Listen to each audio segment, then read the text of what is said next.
저는 서울대의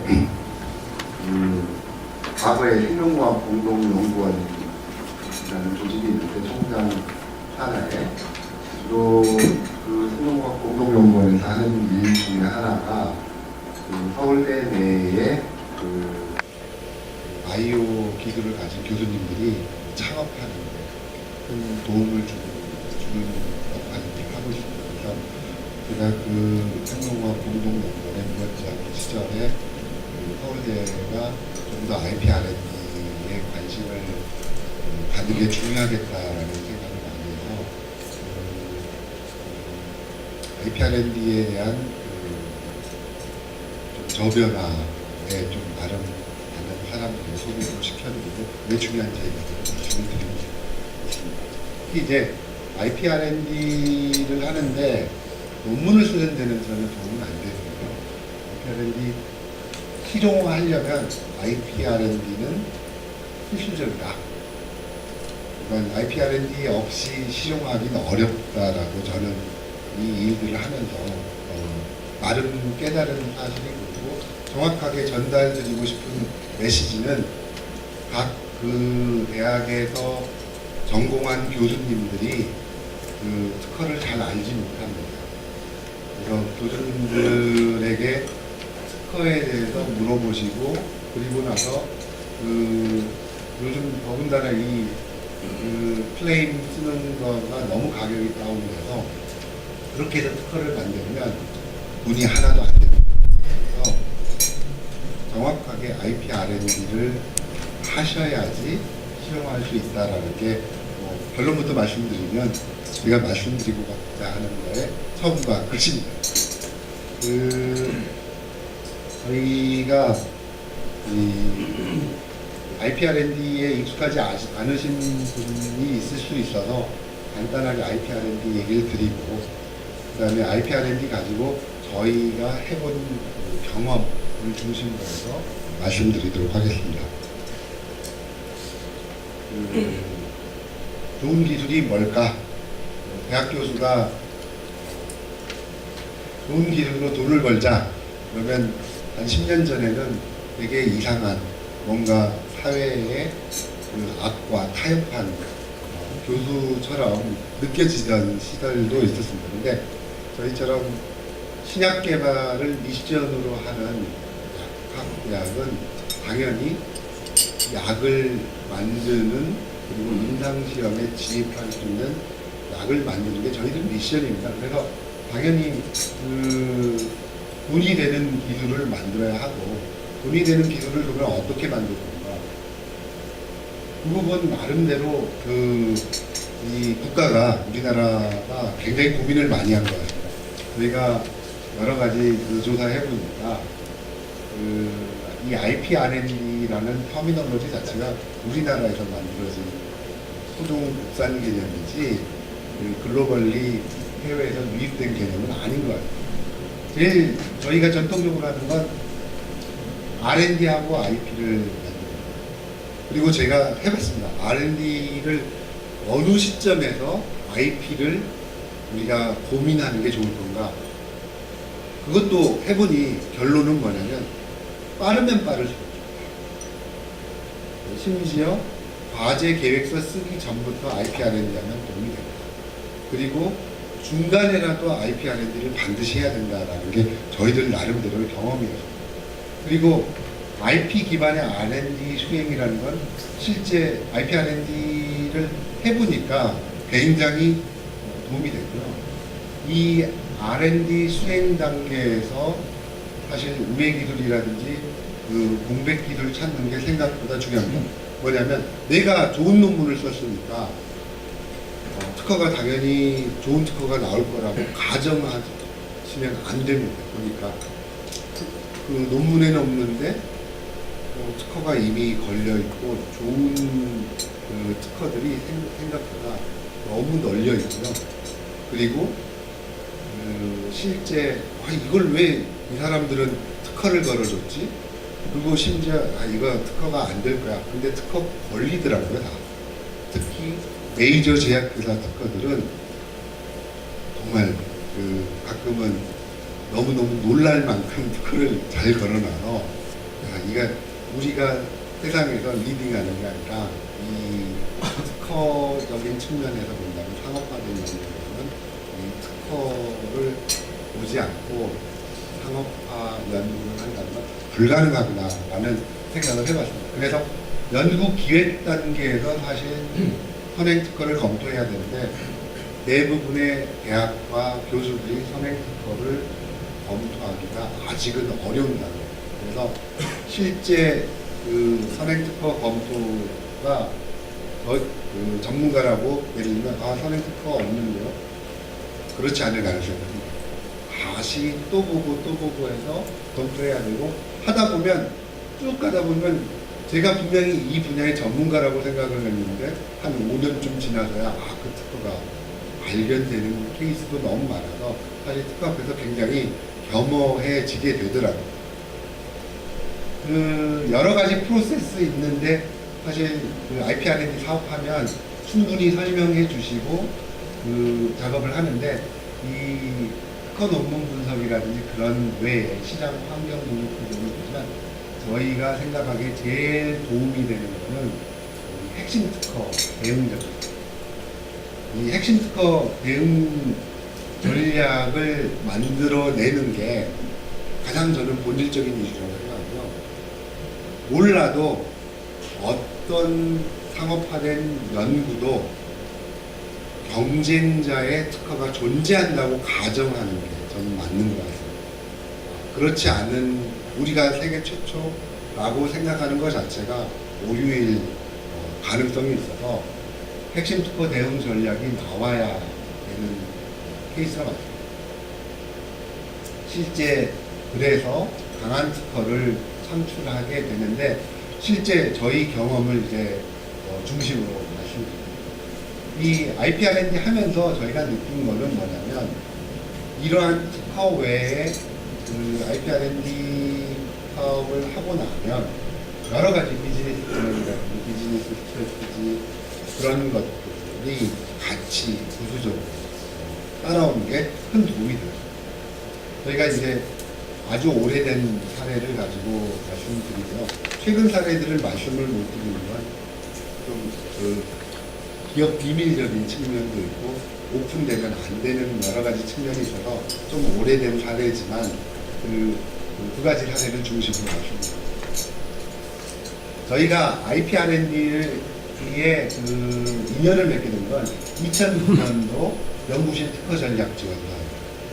그 당시에는 한국지진재산연구원이었는데 각 대학에서 한 100여 개의 특허를 스크리닝해서 저희 연구실에 특허 전략 지원을 해주셨습니다.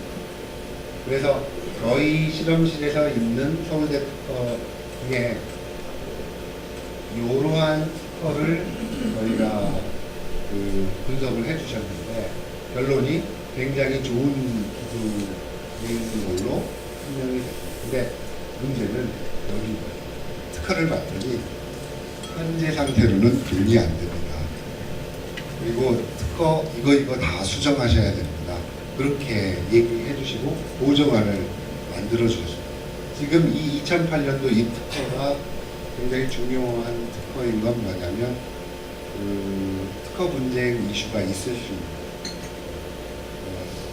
해외 기업이 이 특허가 등록이 되면 그 나라에서는 특허 분쟁 이슈가 있을 수 있는 그러한 특허입니다. 일본과 한국은 등록이 됐는데 아직도 유럽하고 미국에서 특허 심사 중이고 그렇습니다. 10년이 지나도 이게 그 특허가 쉽게 등록이 안 되는 거 저 처음 알았습니다. 그래서 이렇게 그 특허 보정안이 있고 그 다음에 제가 가지고 있는 지식재산 관리 능력을 진단해 주셨는데 이게 10년 전에 이런 사업을 통해서 굉장히 제가 도움을 많이 받았습니다. 그리고 나서 실제 이 기술은 이 한국과학재단에서 연구비를 지원받았고요. 그리고 특허 출원하고 논문 내고 그리고 한국지식재산연구원의 이 선행기술 조사 결과서를 토대로 해서 중소기업청에서 가도를 받아서 실제 이 기술을 토대로 해서 새로운 다음번 기술로 쉬프트됩니다. 그러니까 과거 10년 전에도 정부의 여러 가지 프로세스를 통해서 좋은 R&D 할 수 있습니다. 그리고 이 특허를 가지고 새로운 회사가 만들어집니다. 라이센스 나오는데요. 2007년도부터 표준화된 어떻게 분자 진단을 하는데 데이터를 표준화할 건가에 대한 연구를 해서 그리고 특허를 만들고 그리고 유방암 예후 예측에 대해서 연구를 시작합니다. 그러니까 거의 10년 걸리죠. 여기서 유전자 발굴하고 그 다음에 병원에서 데이터를 디스커버리하고 그리고 해외 사이트하고 조인트 연구하고 클리니컬 밸리데이션하고 식약처에서 허가는 이게 바이오 연구의 아주 일상적인 연구입니다. 근데 그 사이에 한국특허 전략개발원 2012년도에 IPRN 사업을 저희가 지원하게 됐습니다. 이 경우도 저희가 먼저 지원한 게 아니라 저희가 중소기업청 과제가 끝나고 유방암 예후 예측에 대한 클리니컬 밸리데이션 작업을 보건복지부 사업에 선정이 되는 이제 연구를 하게 되는데 그때 보건산업진흥원에서 전화가 왔어요. 본인의 과제가 IPRN에 한 것 같으니 본인들이 매칭해 줄 테니까 여기 한국 전략개발에 지원을 해봐라. 그래서 매칭 펀드 받아서 1억 2천짜리 과제를 수행해서 샅샅이 저희가 특허를 조사를 했습니다.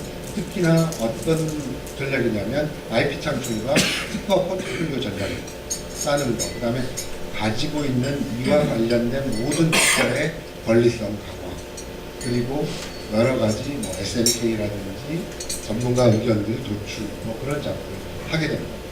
실제 림프절 저임성 에스트로겐 수용체 양성 유방암 환자 후양적 분석이라는 이 제목으로 저희가 우수 성공 사례로 뽑히게 됩니다. 이 바이오마커 특허를 진단과 어떻게 연결해야 되느냐, 특허적인 측면에서 보니까 너무너무 어렵고요. 국내 전문가들이 굉장히 적습니다. 대부분의 특허는 돈이 안 되는 미니만 특허인 경우가 많았다는 것을 깨닫게 됐습니다. 실제 특허를 어떻게 구성해서 특허 포트폴리오를 만들 건가를 IPRN을 통해서 알게 됐거든요. 암 수술로 항암 치료가 필요한지를 판단하고, 그 다음에 재발할 때 기간을 예측하고, 그리고 생존 기간을 예측하고, 예후 관련 이타 팩터를 예측하는 여러 가지 아주 디테일하게 복잡한 특허들을 모두 다 조사하게 됩니다. 실제 그래서 유방암 환자가 우리나라에 한 해에 한 신규 환자가 한 2만 명 정도 됩니다. 또 글로벌로는 유방암 환자가 굉장히 많습니다. 모든 암에서 가장 많은 암이 유방암. 근데 실제 유방암은 치료제가 잘 디벨롭되어 있어서 현재 암 치료의 생존율을 획기적으로 계산하는 필드가 유방암 분야입니다.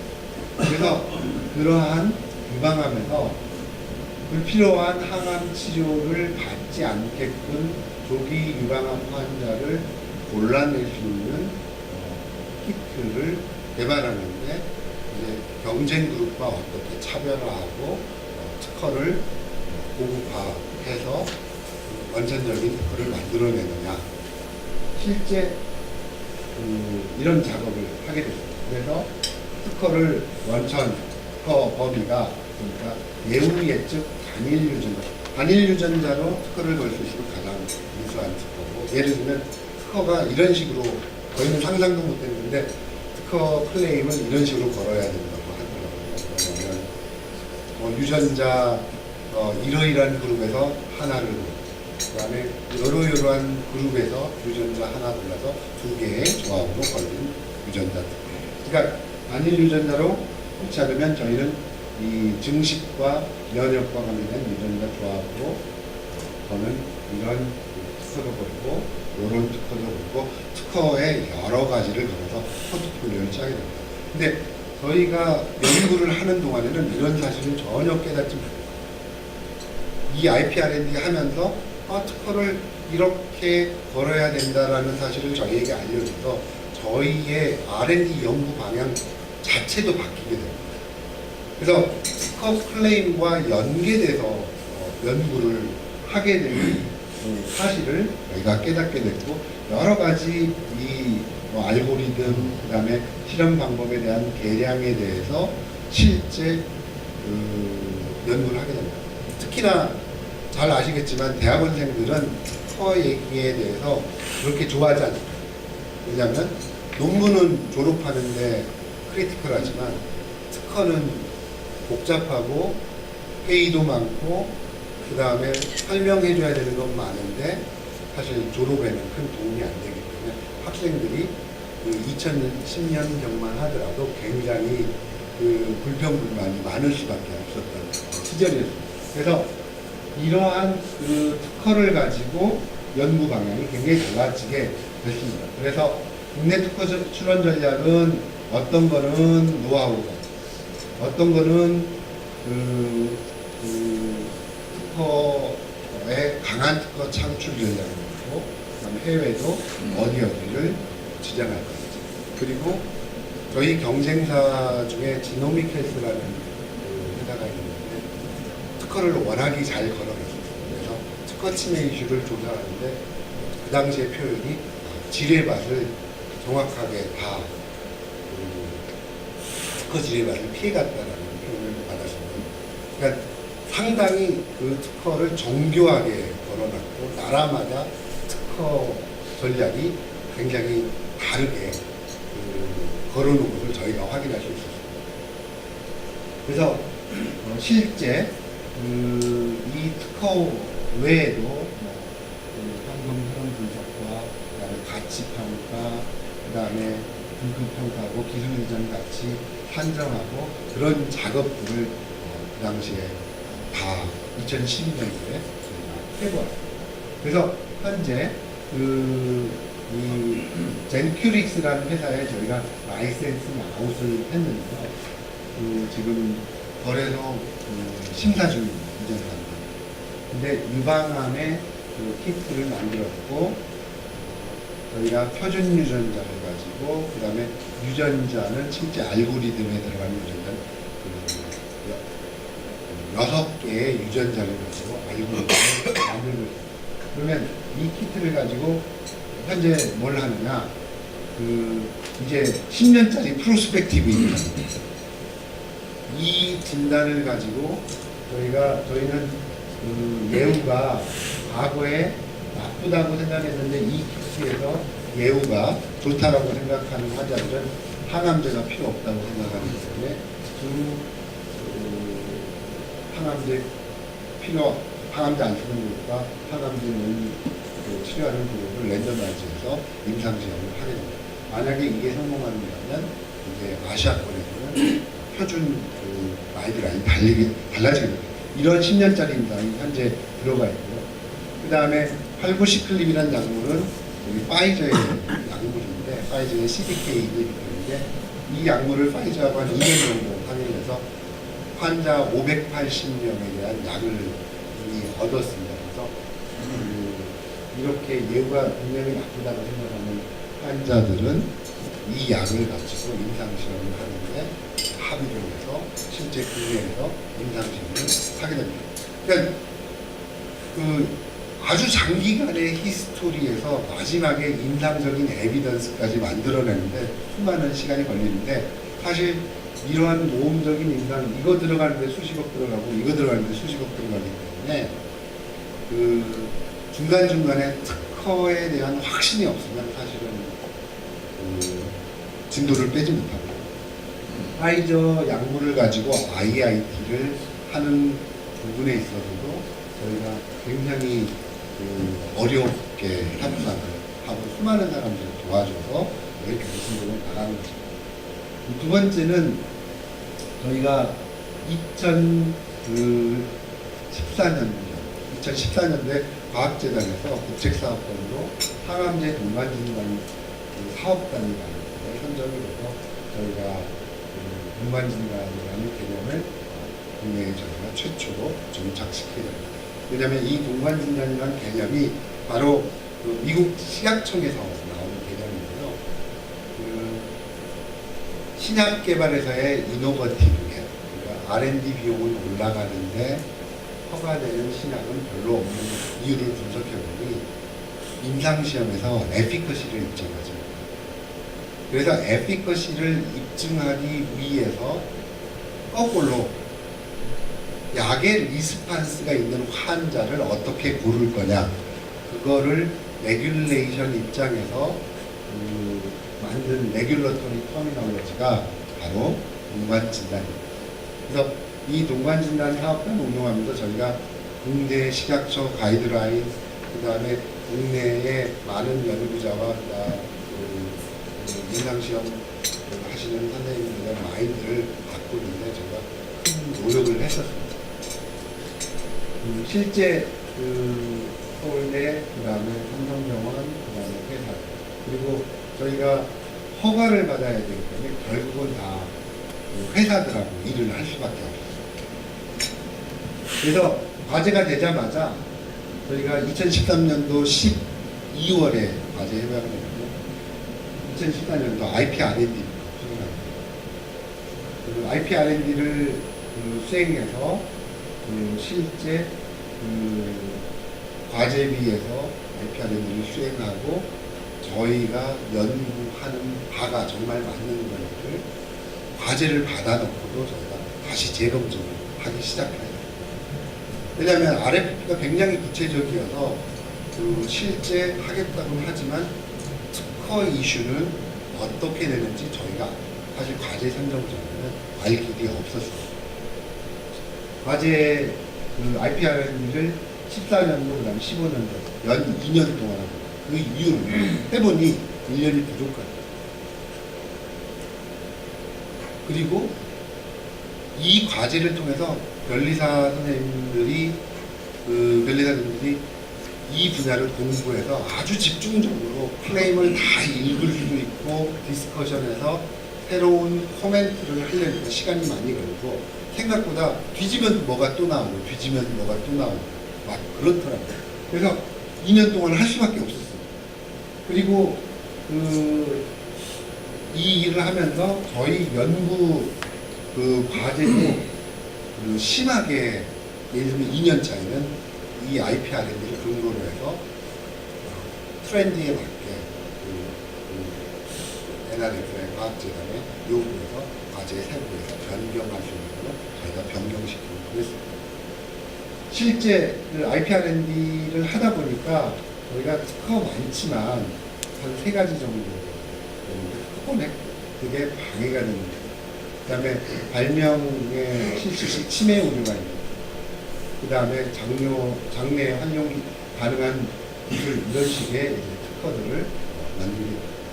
유효 데이터는 굉장히 많은데 실제 보니까 심층 분석하는 게 더 중요한, 과거에 대부분의 특허 분석이라든지 IP R&D를 판단해서 인지하는 건 계획서 쓸 때 환경 분석에 대한 부분으로 생각하시는데, 그럴 거면 비싼 돈 주고 IP R&D 할 이유가, IP R&D는 제가 보기에는 핵심 특허를 얼마나 디테일하게 분석해서 내 R&D를 어떻게 바꾸느냐가 굉장히 큰 핵심이라고 저는 생각합니다. 그래서 저희가 가지고 있는 보유 기술을 각각을 다 분석을 하고, 실제 변리사님들이 그 다음에 SMK를 만드시는 전문가, 연구자가 아닌 분들이 직접 저희 과제가 선정됐음에도 불구하고 저희 과제의 경쟁력을 다 분석하고 있어요. 사실 굉장히 뼈아픈 과정입니다. 다 오픈해야 되니까 가끔은 우리가 갖고 있는 게 별게 아닌데 뭐 그런 생각을 하게 되기도 하더라고요. 그래서 실제 그렇게 분석을 하게 됐고요.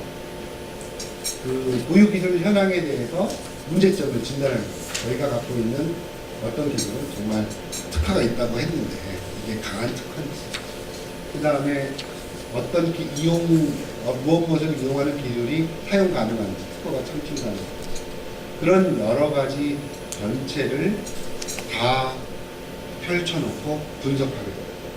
그리고 예를 들면 저희가 해야 되는 미션에 관계되는 특허를 다 조사해서 치매 이슈를 유전자적으로, 그 다음에 약물적, 그 다음에 PPA라는 프로토콜을 다 분석하는 거예요. 그리고 저희가 아무리 연구 개발을 해도 무효화 가능성이 거의 없고, 연구를 하면 할수록 그 특허를 침해할 수밖에 없고, 그리고 우회적인 방법을 아무리 고민해도 안 나오는 거예요. 실제 되게 심각한 문제였죠. 그럼에도 불구하고 그 변리사님들하고 얘기를 해서 회피 방안을 검토하고 싸워볼 수 있게끔 그 클레임 구성과 그런 걸 전체를 연구하고, 저희가 어떻게 대상 질환을 변경하고 DNA 채취 샘플을 어떻게 한정하고, 이 DNA 채취 샘플에 관계돼서는 한번 서로 간에 다퉈볼 여지가 있고, 그리고 특허를 침해한다 하더라도 그 촘촘한 특허에서 그 클레임 중에 일부만 해서 돈을 조금 지불할 수 있는 방법을 만든다든지, 그러한 디테일에 대해서 그 변리사님들하고 상의하게 됩니다. 그러니까 상업화 연구가 이런 거구나 라는 생각을 하게 됐어요. 저희가 평상시에 연구할 때나 논문을 쓰겠다고 생각할 땐 전혀 이런 생각을 하지도 않고, 이런 생각을 하는 건 굉장히 시간 낭비라고 생각을 많이 했었어요. 근데 하다 보니까 인식이 완전히 바뀌게 된 거죠. 거기서 이제 보니까 요슈라는 회사는 원천 특허를 확보했지만 대부분의 이키아젠만 하더라도 엄청나게 큰 회사이고, 웬만한 우리나라 회사들보다 기술력이 좋은 회사입니다. 그런데 보시면 원천 특허가 아니고 핵심 특허를 확보하고 달달한 특허 포트폴리오를 아주 잘 만들고 있습니다. 그래서 이러한 형태의 모델로 저희가 디벨롭하는 게 맞겠구나라는 생각을 하게 됐습니다. 그리고 이제 저희가 이 키트를 개발하는데 저희가 하는 일을 다 분류를 하고, 저희가 하는 일이 특허 클레임하고 어떻게 연동되게끔 할 건가를 같이 동시에 기획하면서 한쪽에서는 IP R&D를 통해서 저희 R&D에 직접적인 영향을 미치게끔 전체 연구를 하게 됩니다. 그래서 예를 들면 테크놀로지 로드맵을 만들고 형식적인 게 아니라 실제 저희가 하는 일과 그 다음에 계획과 어디서 특허권을 획득하고 어떤 클레임으로 특허를 만들지를 머릿속에 구성을 해놓은 이후에 거기에 맞춰서 실험을 진행하게 됩니다. 그리고 이때 저희가 확신하게 된 게 뭐냐면 상업화 연구에서의 연구는 바이프로덕입니다. 이게 궁극적인 목적이 될 수가 없어요. 왜냐하면 포커스가 완전히 달라서 내가 어떤 클레임으로 특허를 만들 건가를 고민하면서 연구를 해서 저희가 평상시에 논문을 쓰기 위해서 피겨를 만들고 그 다음에 연구하는 방식하고 상호 충돌될 때가 굉장히 많습니다. 근데 만약에 상업화 연구를 한다면 이런 식의 철저한 기획을 통해서 연구하는 게 굉장히 바람직하다고 생각을 했습니다. 저희가 이 외에 여러 가지를 하면서 느낀 건 뭐냐면, 이렇게 과제를 하면서 IP R&D 하는 것도 좋지만, 과제가 선정되면 선정된 이후에 2, 3개월 정도 과제를 진행하지 않고 IP R&D를 중점적으로 해서 다시 과제를 수정하는 것도 굉장히 좋은 방법이라는 걸 생각했습니다. 특히 우리나라의 변리사님들 중에 안목이 있는 분들이 많아서 정말 좋은 코멘트를 받거든요. 그리고 저희가 못 보는 그 파트가 존재해서 저희들에게 연구자들이, 이 대학에 있는 연구자들이, 전공 연구자들이 특허에 대해서 잘 아신다고 생각하면 안 되고요. 저희 특허 잘 모릅니다. 반드시 페이턴트 전문가 분들하고 상호 교류해서 아주 디테일하게 논의하지 않으면 강하고 돈이 되는 특허는 만들어지지 않는 것 같습니다. 그래서 그 특허가 예를 들면 100억짜리 가치가 되려면 그 특허 만드는 데만 적어도 몇 억은 써야 되는 것이지, 이게 한 200만 원, 100만 원 들어서 우리 연구 다 됐으니까 이게 특허 클레임 만들어지면 이거는 돈이 되는 특허가 많은 거는 굉장히 많습니다. 그래서 저는 오늘 그 발표에서 말씀드리고 싶은 건, 상업화된 연구에서는 우리나라에서 고유 개발 방법으로 만들어진 IP R&D를 할 것을 굉장히 추천드리고, 저는 개인적으로 큰 도움을 받았고, 또 국가에서 이런 사업들을 많은 사람들에게 알려서 할 수 있도록 도와주시는 건 굉장히 좋은 일이라고 생각합니다. 네, 최민호 선생님을 답변 잘 들었습니다. 예. 네, 잘 들었습니다. 네, 저는 전남대학교에서요, 그 학부나 대학원은 굉장히 IP R&D 과목을 가르칩니다. 네, 그래서 이제 그 교수님의 그 그림이 그 교과서에도 하나 있었지만 그 책 꼭 쓰신 것 같은, 굉장히 그 내용대로 모든 걸 하신 것 같습니다. 그래서 이제 굉장히 좋은 예와 감탄을 했고요. 그 대신에 이제 제가 좀 관심을 갖고 있는 건, 이게 좋은 결과와 좋은 수행을 하셨는데 동료분들한테 이 전달이 잘 되는지, 이게 이제 어떻게 확산이 될 때 잘 안 된다면 어떤 이유가 있는지, 그게 좀 궁금합니다. 그 개인적으로 잘 안 되는 이유 중에 하나가 그 평가 지표에 문제가 있는 것 같습니다. 이 대형 국책 사업단에서 결국은 이제 능력평가인데, 특허는 돈 내면 되는 그 정량적인 평가 지표를 인지하는 상황이 너무 강합니다. 특허의 정성평가가 되게 당연히 필요하고, 특허의 정성평가는 논문의 평가보다 어려운 것 같아요. 시간과 돈이 너무 많이 들어서 사실은 그걸 구축하기 어려워서 그런 거 아닙니다. 근데 확산을 위해서는 사실 제일 빠른 확산 방법은 정부가 특허를 정성적으로 평가할 수 있는 시스템과 그 다음에 노력을 기울이지 않으면 많은 분들은 그냥 관성적으로 가게 됩니다. 개인적으로는 IP R&D 예전보다는 많은 분들이 관심을 갖지만 IP R&D 한다는 게 굉장히 고통스러운 과정입니다. 아까 제가 말씀드렸지만 학생들도 싫어하고, 그 다음에 포스닥 선생님들도 본인이 취직하는데 도움이 안 되는 이 일을 왜 해야 되는지 모르겠어요. 소소하고 굉장히 힘든 회의, 아까 그 유효 특허 뭐 2천 몇 편 하면 저희는 어떻게 하냐면 큰 회의실에 변리사분들하고 한쪽에는 학생들, 그다음에 연구자들 이런 분들 다 모여서 하나씩 빈프로젝트 올리면서 이 특허가 정말 우리하고 관련 있는지 없는지 다 보거든요.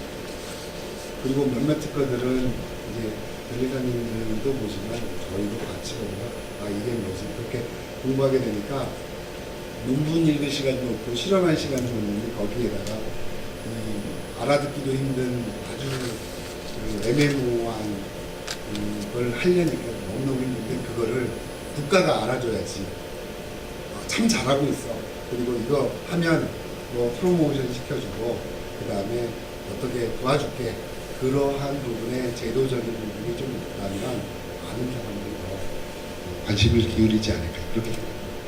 네, 안녕하십니까. 미소정보 교수의 안동훈입니다. 교수님 강의 너무 잘 들었고요. 저도 이제 여러 가지 과제를 다양하게 수행하는 입장이고, 사실은 제가 또 다음 주에 연구회장 가서 신약 쪽 과제 발표 총괄 책임자로 발표를 하거든요. 네, 그래서 오늘 강의가 너무 의미 있었는데, 근데 이제 저희는 이제 IT 하는 사람이고 신약 쪽 하시는 분들이랑 요새 많이 토의를 하고 오늘도 또 과제 토의를 하는데 굉장히 어렵고 복잡한 분야고 너무 힘든 분야고 일반적인 사람이 이해하기 너무 어렵더라고요. 사실은 그쪽에 전문성 있는 사람이 흔하지도 않고. 그런데 이제 특허라는 과정상에 지금 이제 도움 주신 분들이 계신데 이분들한테 전문성을 인지를 시키고 학습을 시켜야 하지만 특허를 찾아낼 수 있고 특허를 피해가는 방법들을 찾아낼 수 있는데 그 어렵고 힘든 전문 지식을 어떤 식으로 전달하시는 게 효율적이었는지, 예, 거기에 대해서 한번 좀 제가 여쭙고 싶습니다. 너무 고민스럽고 어려운 질문이어서 항상 사실 문제 해결하기가 어렵지만 저희 경험으로는 이 변리사님들 중에 특화된 변리사님들이 학습 능력이 굉장히 좋죠. 같이 일해보니까 정말 공부를 잘한다는 게 딱 티가 나요. 그래서 가능하면 담당하시는 변리사님들하고 정말 많이 반복 보고 계속 얘기해요. 그러니까 IP/R&D 사업의 큰 의미 중에 하나는 많은 변리사님들이 이런 과제를 수행하잖아요. 그러면서 전문 지식을 쌓아가고 외국 애들은 이렇게 특허를 거는구나를 인지하게 되니까 사실 다양한 IP/R&D 사업을 하게 되면 예를 들어서 변리사 분들이 지식을 얻게 되고 저희는 그런 분들하고 커뮤니케이션을 하지 않으면 그분들에게 지식을 전달하는 게 굉장히 우여곡절이 많게 됩니다. 그래서 사실 가장 좋은 방법 중에 하나는 그게 가능할지 모르겠지만 이 특허 전략 개발하면서 IP/R&D 했던 분들 리스트하고 풀면 아니면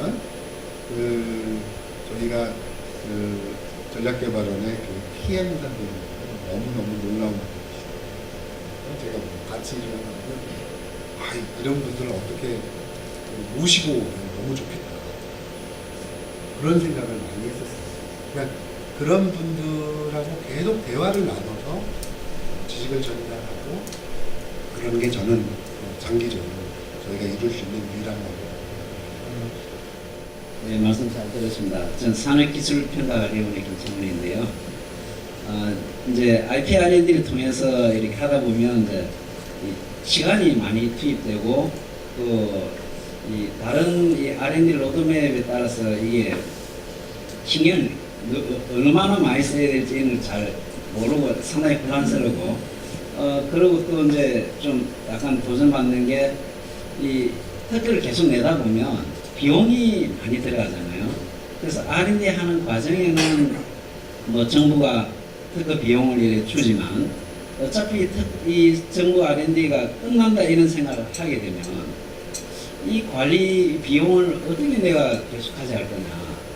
얘기 때문에 많은 저항을 받고 진짜 괜찮은 거는 내겠다. 근데 어느 게 괜찮은지 또 알 수가 없고 이제 그런 것에 대한 갈등 관리나 또 예산에 대한 그런 고민에 대해서는 어떻게 판단하고 좀 추진할 수 있는지. 저는 저희들이 이 프로젝트 하면서 느꼈던 건 뭐냐면 상업화 연구를 하는 데 가장 중요한 게 기업인 것 같습니다. 아주 냉정하게 말씀드리면 특허비 마련 못하고 민간에서 그런 펀드 못 끌어올 정도면 그 개발 접어야죠. 정부 연구비만으로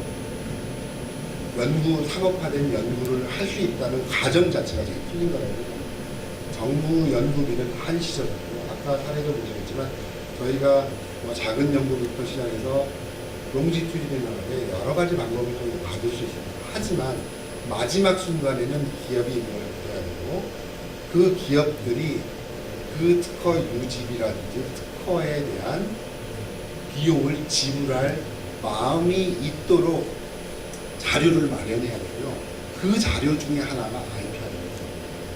예를 들면 그 특허의 기술 가치를 평가하고 그 특허가 강한 특허인지 그 특허가 특허 침해 이슈가 없는지 그 다음에 그 특허의 클레임이 어떤 형태로 디테일하게 있는지에 대한 자료가 있다면 기업들이 와서 그 자료를 통해서 이 특허가 어떤 의미를 가지고 있는지를 알게 되는 거죠. 그래서 사실 IP R&D에 대한 부분에 대해서 저는 다른 데서 물어본 내용 중에 하나가 그것이에요. 대형 국제과들, 특히 커머셜라이제이션 되는 상업화를 추구하는 대형 국제과들에 CPO 제도가 있어야 된다고 찬성하는데 연구 PI나 하기 굉장히 어려운데 그것만 상시적으로 고민하는 분이 계셔야 되고요. 에너지를 어느 정도 써야 되느냐? 적어도 20% 이상을 써야 돼요. 특허가 돈이 된다라고 주장하면서 아니 특허에 대해서 이게 돈 들어간 시간과 돈 투자되는 게 아깝다. 그러면 그거는 저는 이율배반이라고 생각하고요. 정말 특허 신경 써야 하고 돈 들여야 되고 사가는 사람이 돈을 기꺼이 낼 만큼 데이터가 굉장히 풍부해야 된다고 생각합니다. 실제 아까 보건산업진흥원하고 특허전략개발원에서 만들어준 SNK 자료, 그 다음에 거기서 분석한 데이터로 젠큐리트라는 회사는 펀딩도 특허비도 내고, 그러니까 민간 펀드를 움직여 발행입니다. 그래서 개인적으로는 IP R&D를 환경 분석이 아니라 특허 자체에 대한 분석과 강한 특허를 창출하는 과정의 연속선상 보시는 게 저는 맞다고 생각합니다. 네, 잘 들었습니다. 짧게 질문 드릴게요. 많은 노력을 해서 강한 특허 만드셨는데, 기업 매출이나 아니면 기업 가치에 얼마큼 정량적으로 도움이 됐는지 궁금해서요. 강한 특허는 제가 보기엔 벤처는 기업 밸류 자체입니다. 그러니까 아까 젠큐릭스 같은 회사는 실제 지금 이전 상장 심사를 받는데 여기서 만들어진 특허로 그동안 한 250억 이상의 펀드를 우리가 받았고요. 그리고 그 돈 가지고 인상적으로 하고 실제 기술성 심사도 통과했고 현재 이전 상장 심사를 받고 있습니다. 그러니까 제 개인적인 생각은 기술을 지향하는 벤처는 A부터 Z가 특허가 아닙니다. 한 가지 드리겠습니다. 제가 볼 때 이제 상당히 많은 시간과 노력이 필요하다고 그랬는데 지금 이 같은 한 개의 프로젝트를 할 때 이 관련해서 몇 개월 정도의 시간이 걸렸고 몇 명 정도가 투입해서 일주일에 몇 번 정도 회의를 가졌을까. 그래서 본인을 기준해서 자기가 어느 정도의 시간을 여기다 여력을 쏟았나 그걸 한번 말씀해 주시고요. 두 번째는 저는 어떻게 볼 때 그런 지금 이제 거기 상당히 많은 노력을 들어갔을 건데 CPO도 중요하지만 어떻게 보면 이걸 기업들이 별이사한테 다 맡길 수 없으니까 어떤 기업 내 어널라이즈를 한번 키워야 될 필요성이 있지 않나. 그런데 어떻게 생각하세요? 그 말씀 좀 해주십시오. 후자부터 말씀드리면 기업 내에 이런 일을 키워야 되고요. 너무너무 중요한 부분입니다. 실제 사람을 구할 수가 없어서 그런지 정말 좀 필요하다고 생각하는 사람이고요. 그 다음에 저희가 인력이나 시간 투자 부분에 있어서 연구원들 중에 일부를 굉장히 보강으로 일정 시간 투자하는 거예요. 왜냐하면 특허에 익숙해지려고 한다면 연구 경력이 꽤 있어야 되고요.